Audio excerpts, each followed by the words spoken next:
Efesios 6, desde el versículo 10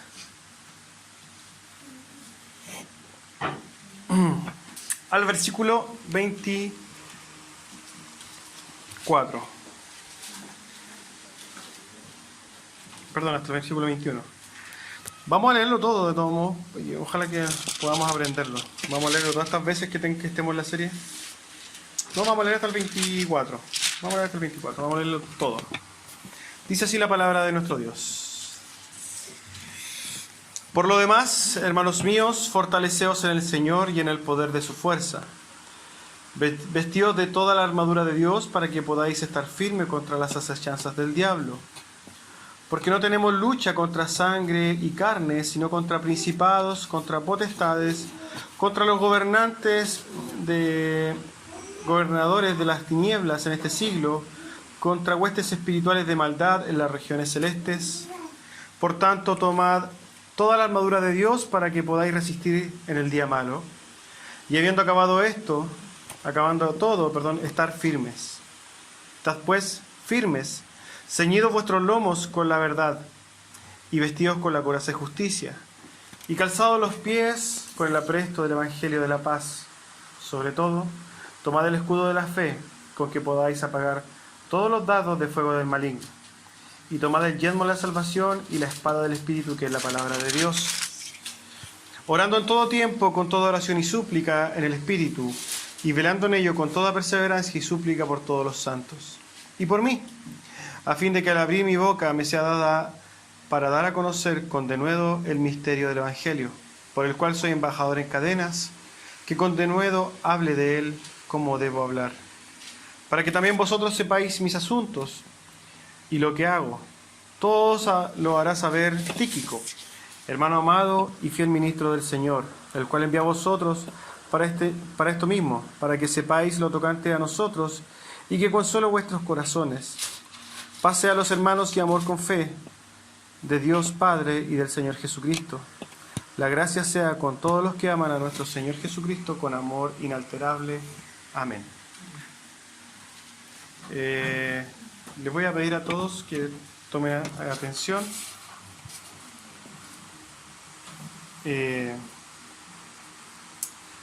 Estamos en el sermón número 3 de la serie de la armadura de Dios.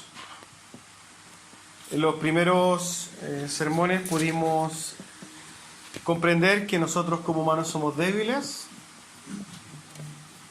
y la semana pasada pudimos comprender que nosotros estábamos en una guerra. Si unimos esto, nosotros nos damos cuenta que estamos en una guerra, ¿cierto? Y no tenemos nada que hacer. ¿Por qué? Porque somos débiles. Pero tenemos un Dios en el cual refugiarnos, y tenemos armas para poder defendernos. Esto en cuanto al contexto de lo que estamos hablando. Si ustedes se fijan, el título del sermón de hoy día se llama El cinto de la verdad. Y a modo de introducción, quiero contarles, yo creo que muchos han oído el término posmoderno. ¿Lo han oído? Posmodernismo.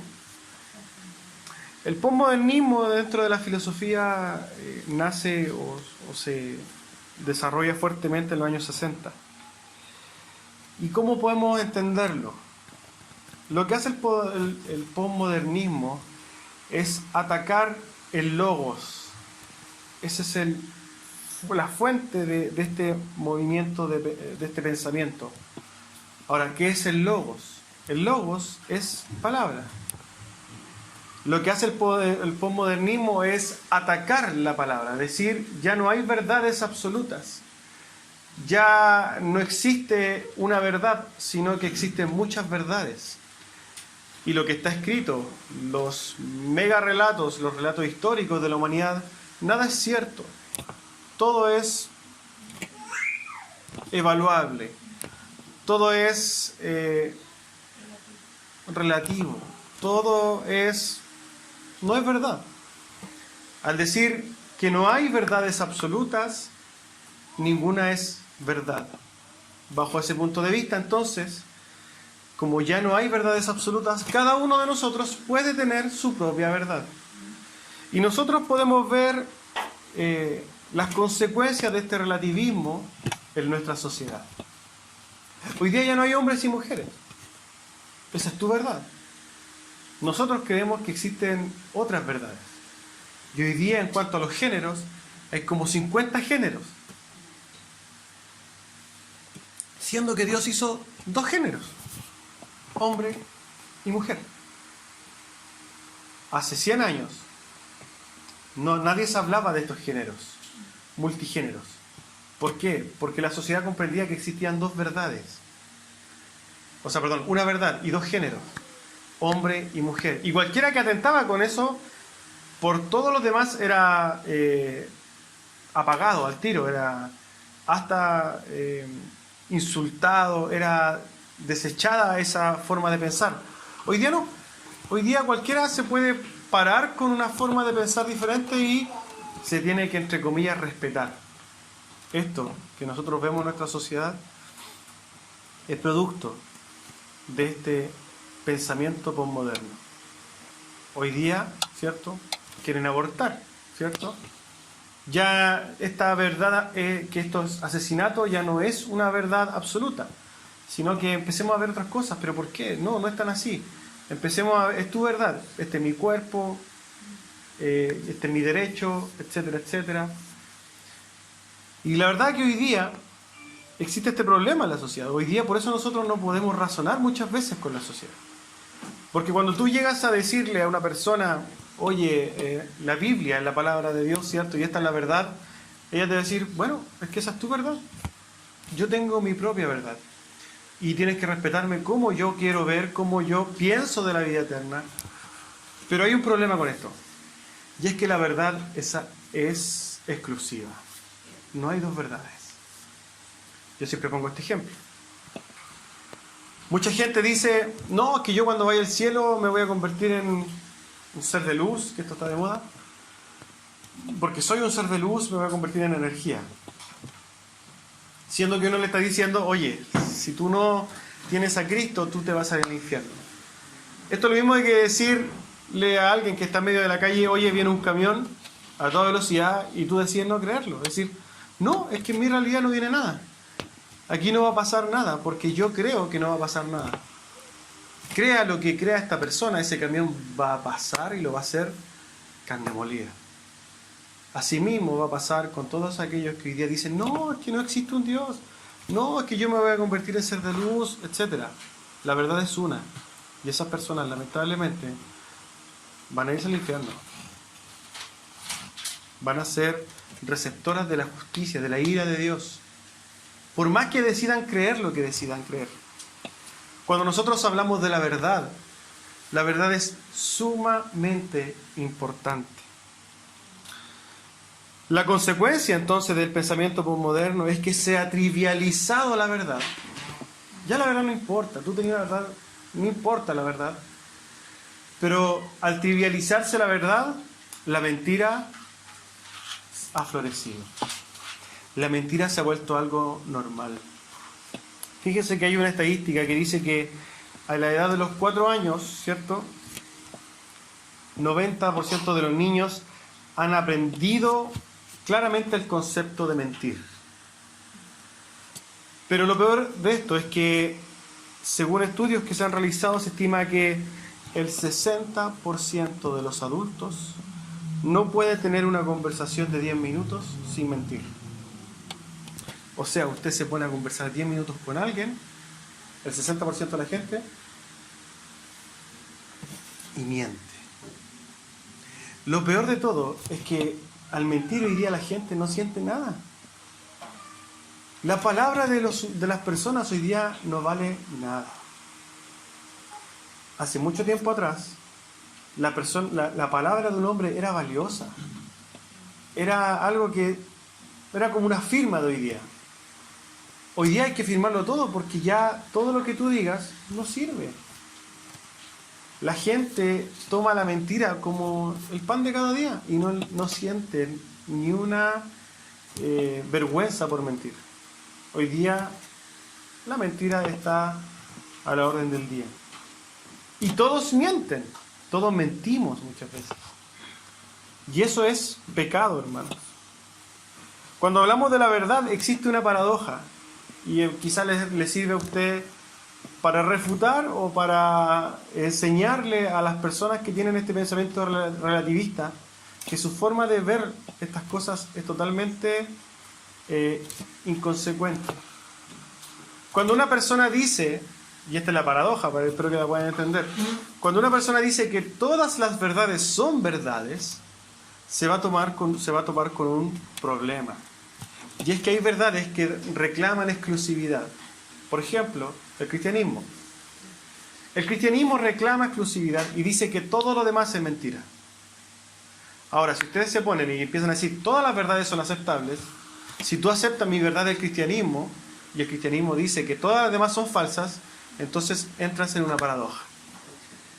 Objetivamente no tiene salida, no se puede sostener en la razón. Es irracional pensar relativamente. Por el contrario, el cristianismo es totalmente racional y establece la verdad y la fuerza de la verdad y la defiende.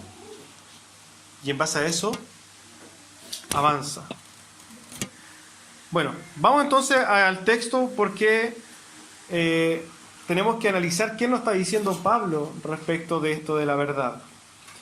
El versículo 14, y aquí estamos introduciéndonos a la armadura de Dios. Recién vamos a meternos en la armadura de Dios. El versículo 14 dice: estad pues firmes, ceñidos vuestros lomos con la verdad. No vamos a leer la parte B del versículo porque hoy día vamos a hablar exclusivamente de esto, de ceñir vuestros lomos con la verdad. Ceñido o ceñida, en el diccionario quiere decir esto, porque yo creo que mucho, esta palabra es como antigua, no se usa mucho, pero ¿qué quiere decir ceñido o ceñida? Que rodea algo apretándolo o ajustándose mucho a su superficie, sin dejar apenas espacio. Esto se refiere, por ejemplo, a un cinturón. Entonces, cuando nosotros estamos hablando de este versículo y nos vamos a otras Biblias, por ejemplo, la Kadosh, dice lo siguiente: tengan el cinto de la verdad abrochado alrededor de su cintura. Por eso hoy día hablamos del título de que es el cinto de la verdad. Y Pablo lo que está haciendo, refiriéndose al cinturón de la armadura romana, el cinturón. Alguien podría decir: ¿en serio Pablo está hablando de un cinturón? ¿Y es lo primero que va a hablar de un cinturón? ¿Por qué no pone algo más importante? No sé, el casco. No, él dice el cinturón. Parte con esto del cinturón. Entonces, cuando nosotros nos vamos a ver qué significaba el cinturón para la armadura romana, nosotros vamos a tratar de ver qué significaba el cinturón en la armadura romana. Hoy día nosotros nos podemos vestir hasta sin cinturón, ¿cierto? Te sale el cinturón y andas perfectamente. Pero para la armadura romana el cinturón era la parte más fundamental de la armadura, era lo más importante. El cinturón tenía un rol primordial en la función total de la armadura del soldado. Era el que sostenía la vaina, por ejemplo. Y sin ella no se podía colocar la espada. O sea, sin cinturón tú no te podías poner la espada. O sea, no podías llevar una armadura, un arma. También este cinto sujetaba toda la parte superior de la armadura. O sea, sin este cinturón, que nosotros ahora no usamos para el pantalón, para que no se nos caigan los pantalones, ¿cierto? Para los romanos, para la armadura romana era algo más importante aún, porque sujetaba todo lo que cubría el torso del soldado y era un lugar donde el soldado también ponía su espada, su arma.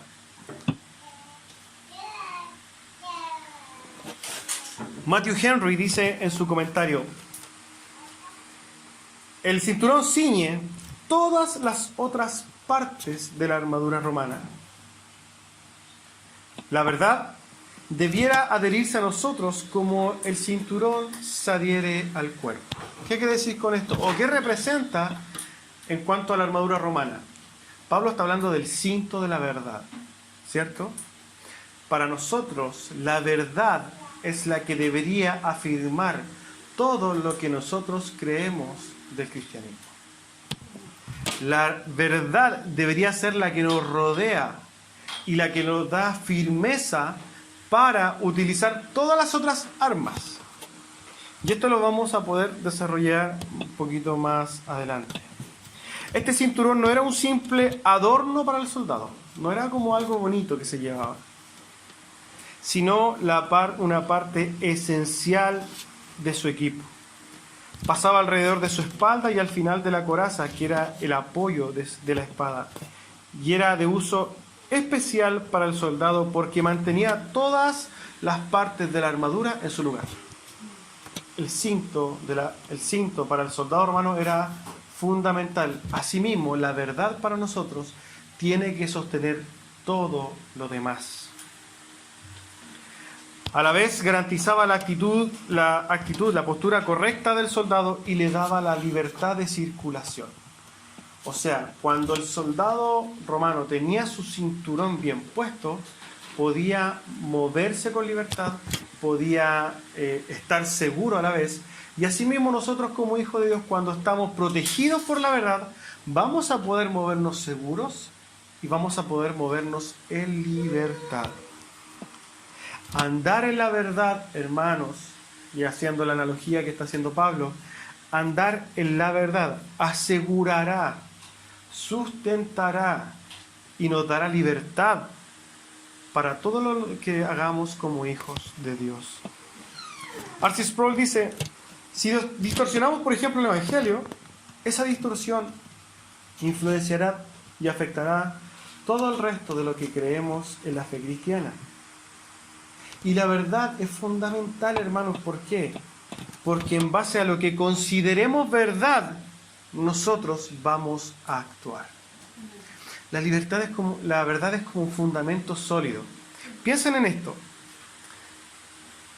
La verdad va a condicionar lo que nosotros hagamos y nos va a hacer actuar muchas veces mal, pensando que nosotros estamos moviéndonos en la verdad.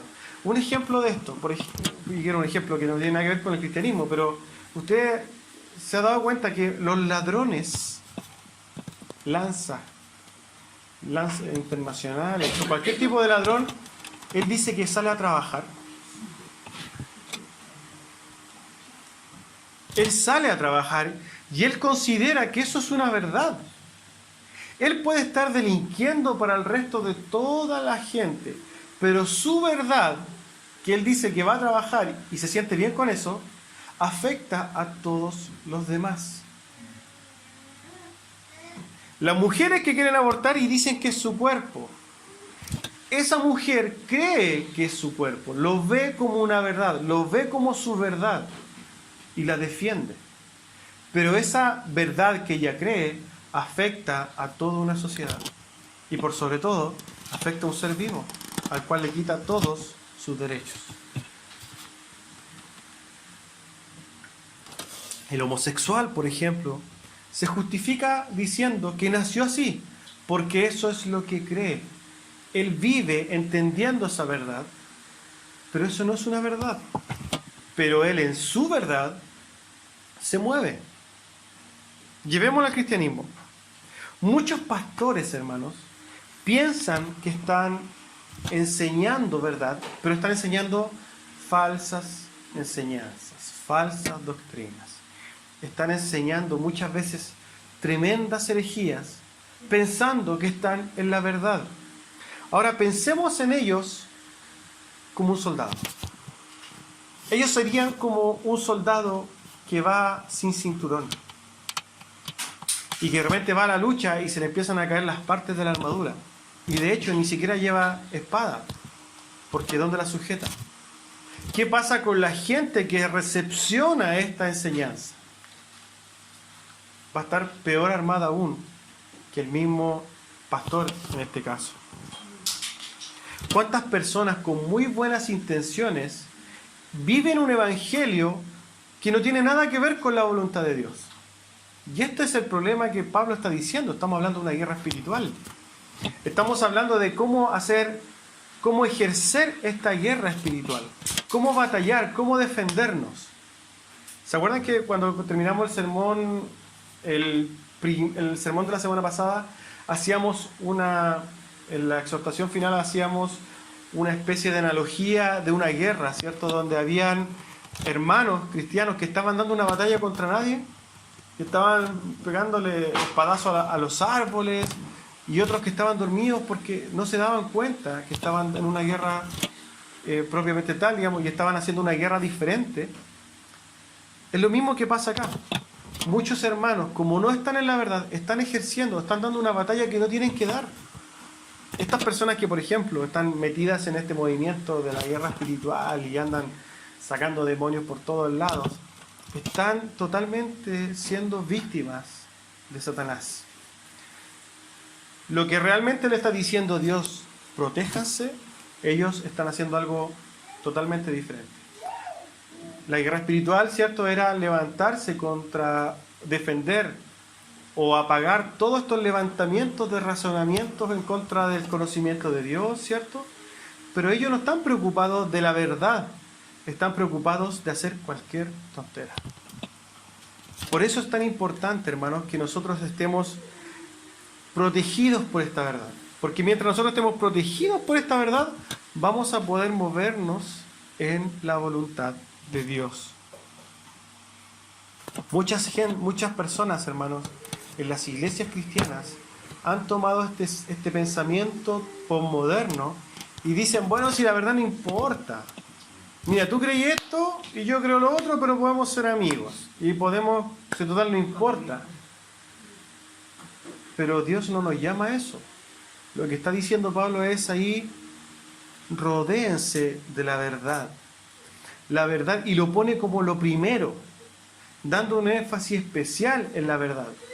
Porque si nosotros estamos en la verdad, hermanos, si nosotros tenemos la verdad, vamos a poder desarrollarnos en el cristianismo, en la vida cristiana, en la vida de santidad, de forma correcta. Y vamos a poder dar una batalla espiritual en forma correcta. No vamos a andar tirando flechazos al aire, ni peleando con seres invisibles que no existen, sino que vamos a estar dando la guerra como Dios nos dice que debemos hacerlo. Por eso hay un tremendo error en la iglesia cuando dice que la verdad no importa mucho. Bueno, tú crees lo tuyo, yo creo lo mismo, y no se trata de eso. Dios quiere que nos movamos en su verdad. Es como, quiero darle un ejemplo de esto. Imagínense esto, un pastor que está enseñando cosas que no corresponden a su iglesia. Es como, por ejemplo, si usted me viera decir, ojo que muchos pastores creen que están en la verdad, y por eso este ejemplo. Imagínate que Cristian viene y me dice, tú me podrías decir cómo llegar a la playa, y yo estoy convencido que la playa está justo al final de Avenida Las Condes. Entonces él me dice, yo me quiero ir a la playa, y yo con todo mi amor, yo digo, yo quiero que él llegue rápido, y le digo, mira, toma Costanera Norte, sale de salida Estoril, y toma Avenida Las Condes hasta el final, y ahí vaya a llegar a la playa. ¿Qué pasa con Cristian? ¿A dónde va a llegar? Él va a llegar a la nieve. ¿Cierto? Entonces, ¿cómo yo voy a lograr un propósito, el propósito de Dios en esa gente, en sus hermanos? ¿Cómo ese pastor lo va a lograr si él no sabe ir? Pensando que está en la verdad, él lo está mandando para otro lado. Eso pasa con muchos pastores, y por eso nosotros vemos muchas ovejitas cristianos que no tienen ni idea de dónde están parados. Que pensando que iban a la playa, están todos ahí muertos de frío en la nieve. Porque su pastor los mandó para allá. Si este pastor hubiera sido entendido que le hubiera dicho, toma la ruta 78 y vaya a llegar justo a San Antonio. Por eso es importante. Porque aquí o tiene la verdad el que le dice que se va hacia la cordillera, o la verdad es la que va hacia la costa. La verdad es una, hermanos. Y la verdad es exclusiva. La verdad es una. Acuérdense de esto. La verdad, no hay muchas verdades, es una verdad. El tema es, ¿cuál es la verdad para cada uno de ustedes? ¿Por qué? Porque nosotros muchas veces decimos, esta es la verdad, pero la verdad, la otra verdad que queremos poner, lamentablemente es la que nuestro corazón nos dice. Ejemplo práctico, no sé, voy a poner un ejemplo, lo estoy pensando ahora. Y esto es muy práctico porque tiene que ver siempre con la juventud y pasa mucho. Dios te dice, no te unas yugos desiguales, pero mi corazoncito me dice, no, la indicada es esta mujer que no tiene nada que ver con Cristo. Entonces aquí hay dos verdades. O es la verdad de Dios, o es la verdad que tu corazón quiere decir. ¿Cuál es la verdad para ti o para ese joven? Para muchos jóvenes dicen, no, la verdad es la verdad de Dios y yo me voy a apartar porque Dios me está diciendo esto. Ah, wow, bravo, está obedeciendo la verdad y va a tener un final bendecido. Pero la gran mayoría de los jóvenes cristianos dicen, no, no están así, la verdad es mi corazón. Y se van con el egipcio, con la egipcia y al final problemas terribles, terminan fuera de la iglesia, etcétera, etcétera. La verdad es una, hermano, no nos engañemos. Ahora bien, ¿qué tiene que ver la verdad entonces con el cinturón? Proverbios 3, del 3 al 4 dice, nunca se aparten de ti la misericordia y la verdad. Átalas a tu cuello, escríbelas en la tabla de tu corazón y hallarás gracia y buena opinión ante los ojos de los hombres. Un cinturón, ¿cierto?, rodea la cintura. El proverbio lo dice ahí como que te lo ates. Es como que tú andes condicionado por la verdad. El punto es, ¿nos rodea esta convicción de la verdad? Como afirma la Escritura, la verdad debe estar a nuestro alrededor, escrita en nuestros corazones, pero rodeándonos. La verdad debería ser la forma que nos da libertad de acción. Nos deberíamos movernos siempre en la verdad.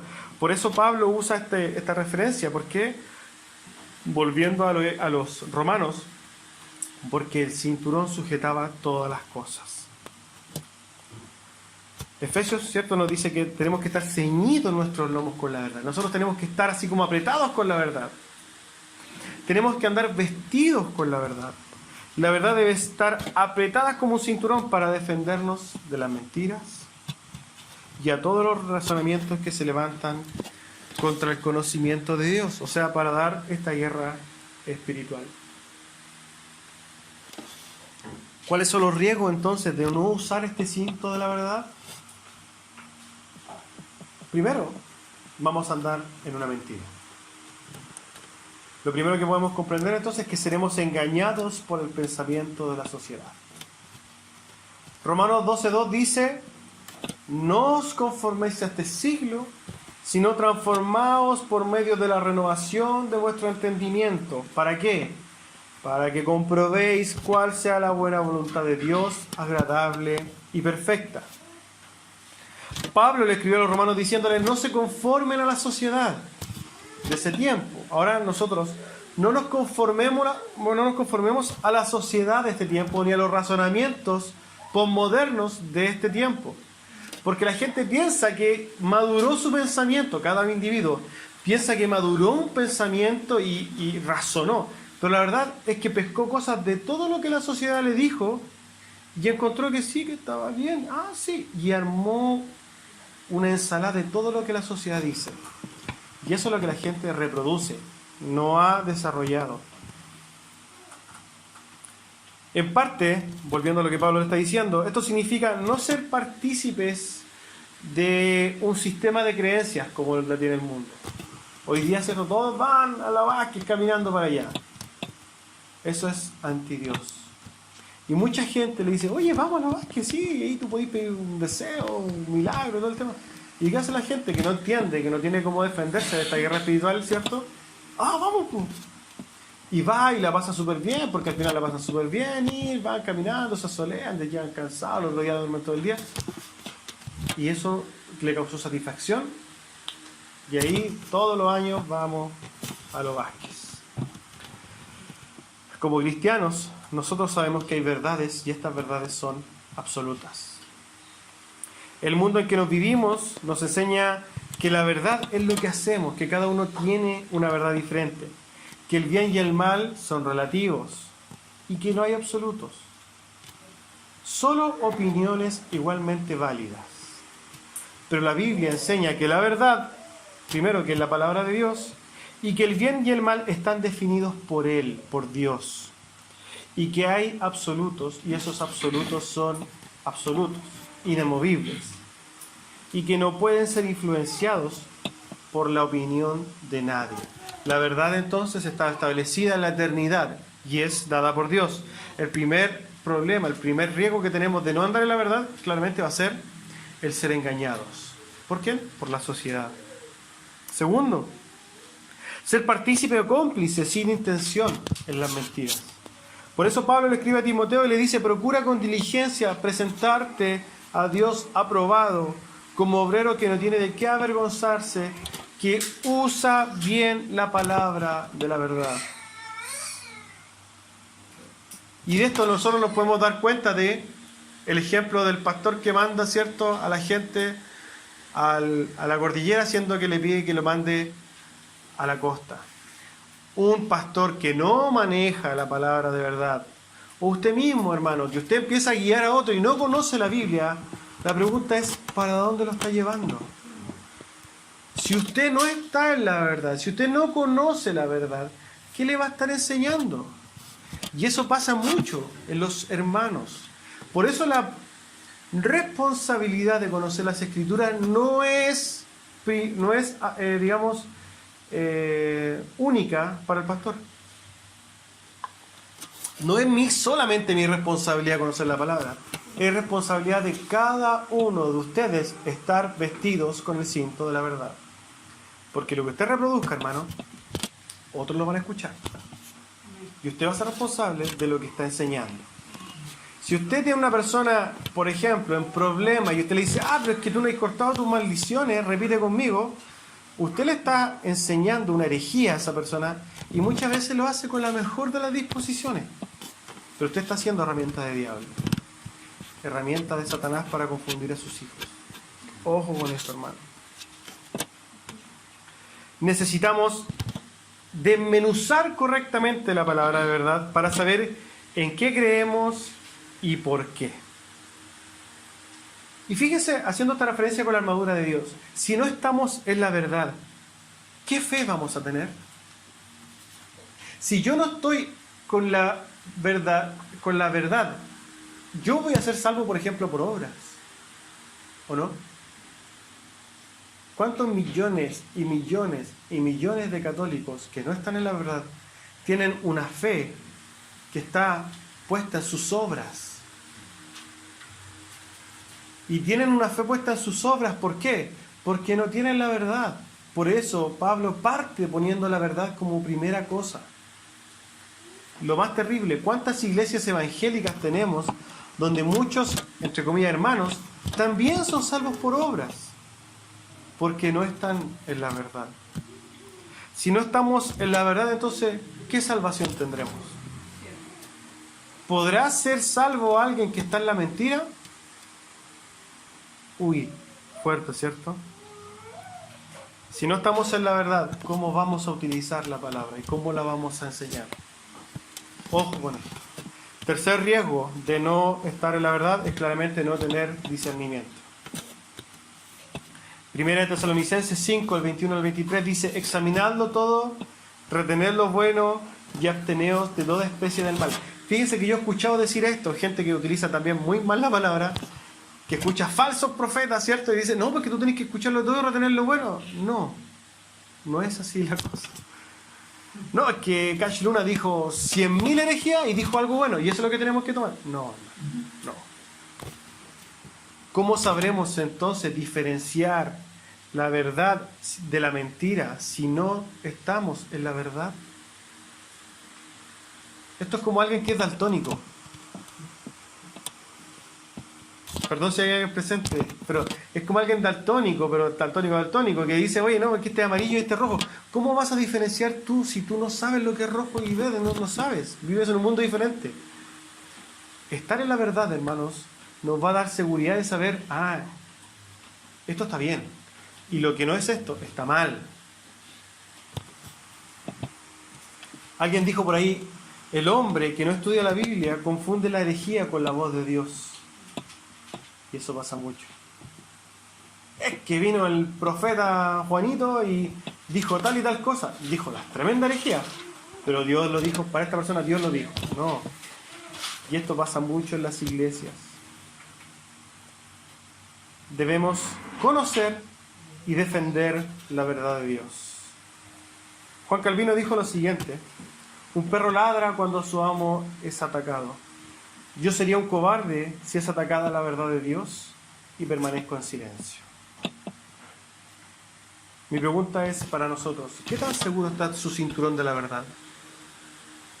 ¿Está ceñido el cinturón de la verdad? ¿O está suelto? ¿Le falta un pedacito al cinturón? Tenemos que preguntarnos esto. Con este cinturón de la verdad, nosotros damos esta guerra espiritual, hermano. El cinturón de la guerra, poniéndonos como soldados, nos da esta libertad, ¿cierto? Hoy día, en esta era postmoderna donde no hay absolutos, Satanás, ¿cierto?, ataca con estos dardos de razonamientos que se levantan contra el conocimiento de Dios, pero nosotros, cuando estamos en la verdad, estamos en libertad para defendernos. El contenido de la verdad es revelado en la Escritura. En la Escritura nosotros encontramos la verdad. Y el cinturón de la verdad es una fuente de combate contra la falsedad.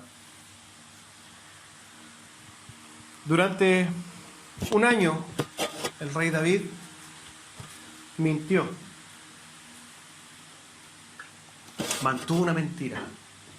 Pecó deliberadamente. Y estaba preso. La mentira nos hace esclavos. Esta gente que está equivocada es esclava. Nunca va a poder salir hasta que la verdad los liberte. Esta gente es esclava. La gente, volviendo al tema de los católicos, que es algo como súper fácil de identificar. ¿Cuántos millones de católicos no son esclavos de esa mentira? De los sacramentos, de las obras. Son esclavos. La única forma de darle libertad, ¿cómo es? Con la verdad. Asimismo, David estaba en la mentira, pero alguien vino a libertarlo. ¿Quién fue? Satán. Y le dijo la verdad. Y con esa verdad, David fue libre y se pudo arrepentir. ¿Cierto? El cinturón de la verdad nos da libertad de acción y nos quita la esclavitud. El estar en mentira significa estar esclavo. Ya sabemos entonces que estar ceñidos con la verdad es fundamental, hermanos. Fundamental. El problema es, ¿y qué es la verdad? Muchos se preguntarían, ¿qué es la verdad? La verdad es que nosotros vamos a comprender dos cosas.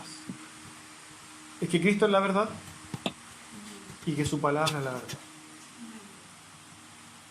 Cristo es la verdad. Juan 14, 6 dice, y Jesús les dijo, yo soy el camino y la verdad y la vida. Y nadie viene al Padre si no es por mí. Fíjate lo absoluto que fue Cristo. Él no dijo, yo soy un camino, una verdad, yo soy una posibilidad para la vida, el que quiere venir al Padre puede tomar cualquier camino. No, Él dijo, yo soy el camino, uno, la verdad, uno, y la vida, una. Y dijo que nadie, hermano, nadie, cuando la palabra dice nadie, es nadie, puede ir al Padre si no es por Jesucristo. Toda esta gente que piensa que se va a ganar el cielo caminando hoy día por lo bajo, en bicicleta, marcha atrás, lo que sea, no va a ganar su salvación por medio de caminar kilómetros y kilómetros. Ni de llegar a 500 metros, irse de rodillas y pelarse las rodillas. Así nadie se va a salvar. La salvación viene por una persona y esa persona es Jesucristo. No es por mis obras, no es porque yo decidí, no, es Cristo. Juan 8, 31 al 32. Jesús se dirigió entonces a los judíos que habían creído en él y les dijo: si se mantienen fieles a mis enseñanzas, serán realmente mis discípulos y conocerán la verdad, y la verdad os hará libres. Jesús en las Escrituras se ha mostrado como la verdad. En la verdad nosotros tenemos la libertad. ¿Quién nos libertó? Cristo. Pero también la Escritura nos narra que su palabra es verdad. En la famosa oración de Jesucristo, Getsemaní. Juan 17, 17 dice el Señor, orando por nosotros, hermanos, por nosotros, santifícalos en tu verdad. Tu palabra es la verdad. Jesús, hablando al Padre, da una clara y correcta definición de la verdad. La palabra de Dios. Esta palabra de Dios fue inspirada por Dios, como dice 2 Timoteo 3:16. La expresión griega traducida como inspirada por Dios literalmente quiere decir que tiene el aliento de Dios, que fue expelida por Dios. Él inspiró toda esta palabra de Dios. Toda esta maravillosa palabra, hermano, que nosotros tenemos aquí, es la verdad.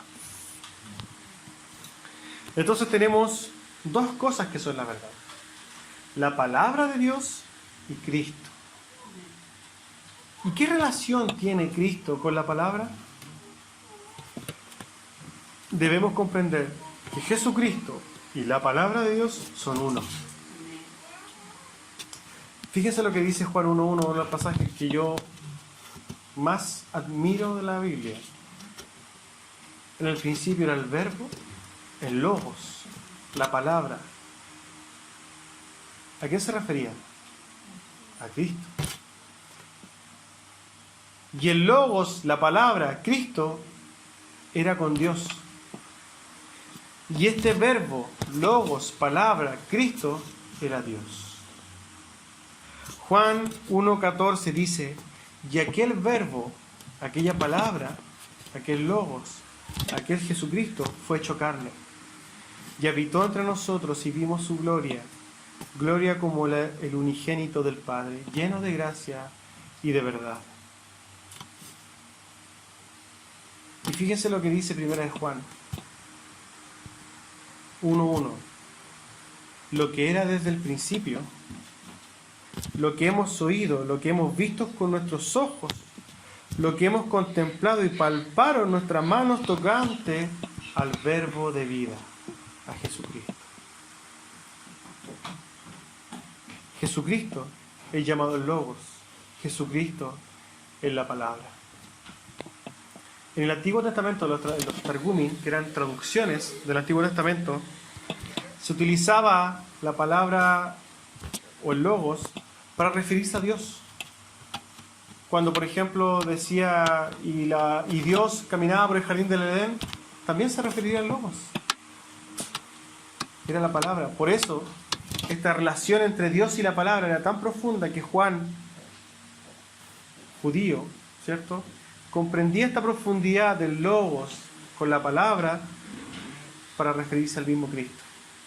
Cristo y la palabra, hermanos, son uno. Podemos concluir que Jesucristo y la palabra de Dios son uno. Entonces, este cinturón de la verdad que mantiene unida toda nuestra armadura, es estar en la verdad de la palabra de Dios fundamentada en Cristo. Este es nuestro fundamento, una verdad, y es que Cristo y la palabra son la verdad. Esto es de suma importancia porque si queremos mantener unida toda esta armadura, debemos poner a Jesucristo y su palabra como primero. ¿Quién es el que va a determinar la palabra, la verdad en mí? La palabra. El que determina la verdad en mi vida va a ser la palabra y las enseñanzas de Jesucristo. Y este es el fundamento, hermano, para todo hijo de Dios. Fíjese lo que dice esto. Mateo 7. Se le conoce como la parábola de los dos fundamentos. Cualquiera pues que me oye estas palabras y las hace, le compararé a un hombre prudente que edificó su casa sobre la roca. descendió lluvia y vinieron ríos y soplaron vientos y golpearon contra aquella casa, y no cayó porque estaba fundada sobre la roca. Pero cualquiera que oye estas palabras y no las hace, lo compararé a un hombre insensato que edificó su casa sobre la arena. Y descendió la lluvia y vinieron ríos y soplaron vientos y dieron con ímpetu contra aquella casa y cayó. Y fue grande su ruina. El estar fundamentados en la palabra, en Cristo, nos dará fortaleza, nos dará firmeza, nos dará seguridad, nos dará prosperidad, y no me refiero necesariamente a la prosperidad económica, sino que espiritual. Nos dará certeza, nos dará la posibilidad de ejercer correctamente esta batalla espiritual, esta guerra espiritual. Pablo, llamando, dice lo primero: cíñanse con la verdad. Si usted está en la verdad, podemos pasar a las demás cosas. Pero si usted no tiene este cinturón bien amarrado, todo lo demás que yo le pueda decir, Pablo, está mal. Primero el cinto de la verdad, lo más importante. Jesús nos muestra que claramente la clave para la victoria espiritual se encuentra en el fundamento sobre el cual edificamos nuestra vida. ¿Y cuál es el fundamento? Cristo, su palabra. ¿Y quién lo puso? Los apóstoles. ¿Se acuerdan cuando lo vimos en los primeros capítulos de Efesios? El fundamento entonces se encuentra en la palabra de Dios. La palabra de Dios es nuestra única, y Cristo es nuestra única fuente de vida. Esto lo refleja Pedro. Cuando Jesús se da vuelta, le dice: ¿ustedes también se quieren ir? Cuando un montón de discípulos se habían ido. ¿Por qué? Porque la palabra es muy dura. Espero que usted no sea de esos discípulos, hermanos, cuando la palabra sea dura, que se fueron, esos seguidores que se fueron. Y Jesús le dice a sus discípulos más cercanos: ¿y ustedes acaso no se van a ir con ellos? Y Pedro, me imagino que un poco desgarrado, dice: Señor, ¿y a dónde iremos? Si solamente tú tienes palabra de vida eterna. No hay otra fuente, hermano, no hay otro lugar que Cristo y su palabra. Hay un edificio que debe ser construido en nuestras vidas, y es la palabra de Dios la que nos va a dar el cimiento. Como exhortación general y para concluir esto,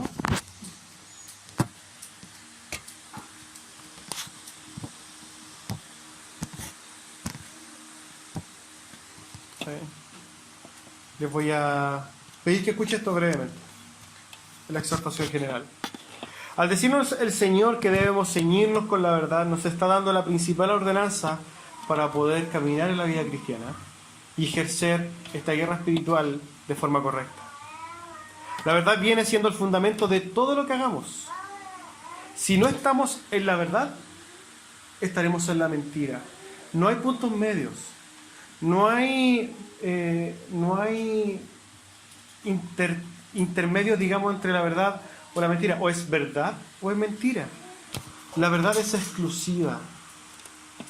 Muchos hermanos hoy en día viven sus propias verdades. Pero estas pseudo verdades, porque no lo son, o derechamente mentiras, llevan a los hijos de Dios por caminos largos y tortuosos, por caminos que no tienen salida, por caminos que los llevan por las iniquidades de sus propios corazones, por caminos cerrados. Nosotros, que estamos en la verdad, podemos caminar seguros y en la voluntad revelada de Dios. El principio de sola escritura nos resguarda de no inventar verdades diferentes a las de la palabra. En cuanto a la guerra espiritual, la verdad juega un papel importantísimo, porque esta guerra que se da en la mente del hombre se trata justamente de eso, de determinar qué es la verdad en la cabeza de cada persona. No inventemos verdades anexas a la palabra. La única verdad es Cristo y su palabra. Y esta debe ser la única verdad en nuestras mentes, corazones y vidas. Para concluir, quiero citar una cita de nuestro hermano que está en la presencia de Dios, John Hus, que dice: ama la verdad, vive la verdad y predica la verdad. Defiende la verdad, porque el que no habla la verdad traiciona la verdad. Amén. Oremos.